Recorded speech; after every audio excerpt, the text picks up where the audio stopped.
Лека по лека пристъпваме към финала на нашата гала вечер.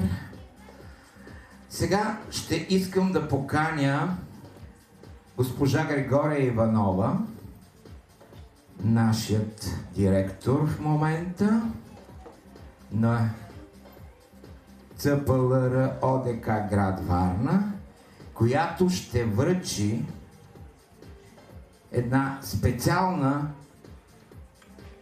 специална награда на Двореца на децата София.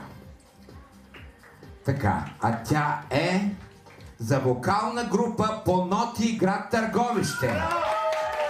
Нали ми казах, че Търговище превзеха Варна тази година, 25-та.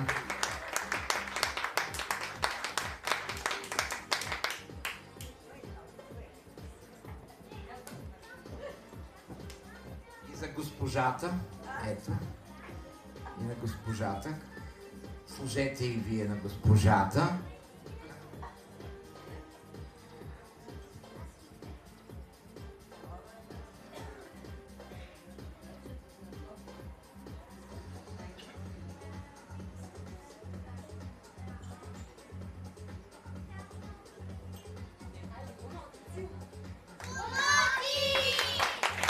Нека и журито да се присъедини към вас за снимка, така.